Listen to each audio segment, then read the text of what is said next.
Hello, everyone. My name is Jade Umstead, and along with my mentor, Dr. Robert Kane, this summer I researched how the effects of overly aggressive racialized policing affect structurally disadvantaged individuals. So, to start off with my statement of purpose, my research interests lie within the intersection between race, history, class, anything that has to do with social agents of justice. So, with this new conversation about police accountability and police brutality, circulating in discourse and the media today, I wanted to do something that focused on that for this project. And I wanted to focus on how certain types of police behaviors that are considered problematic, such as stop and frisk, drug arrests, community shootings, affect people that live in areas characterized by high poverty, high crime, high unemployment. Not only their perceptions of the police and law enforcement as an entity, but also just how they felt in their communities. As far as methodology goes, I did use a mixed approach. I combined qualitative and quantitative analysis along with content analysis. So most of my research findings were derived from the qualitative research, but I did like to include the quantitative research to kind of back it up with the numbers and solidify it with the statistics. And I did end up interviewing a couple different people just to get that lived experience, just to get that raw and real perspective. And it contributed a great deal to my project. So I'm really appreciative of that.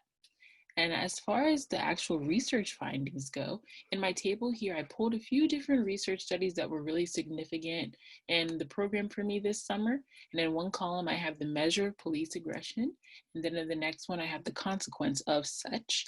And in that one column, I have things like pat down searches, stop and frisk, drug arrests, multiple forms of abuse, and the consequences. And in the consequences, I noticed some common themes emerging. Often I would see feelings of violation, feelings of harassment, feelings of humiliation, shame, hypercriminalization. So all of these very strong, very negative connotations affiliated with police encounters. And the problem with that is that it's not only physically detrimental to the person affected by it, but it's also mentally and emotionally taxing. When you're a police officer, you have no choice but to interact with people. It's in the design of the job. It's baked into the profession. There's no escaping it.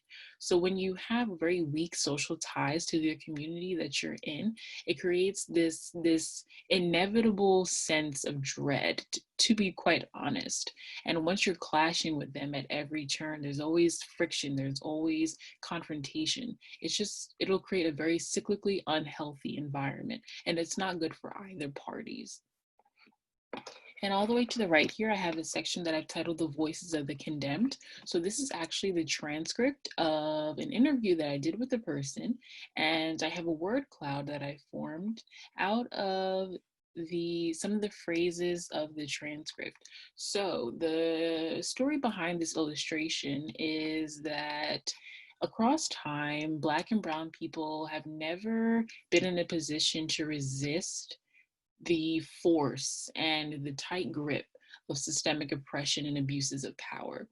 So just from the times of slavery all the way into the present day, we've never been able to be released from that grip. So that's the essential idea, that oppression and abuse and just all around negativity and those types of systemic instances follow us through history. They merely repurpose themselves for the needs of the time, but they never actually go away.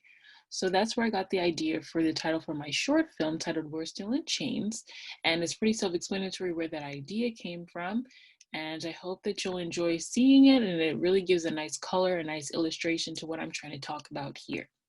And finally, I do have a map here, but it's a bit involved. So it's better to just review it independently to soak it all in, because there's a lot to take in there.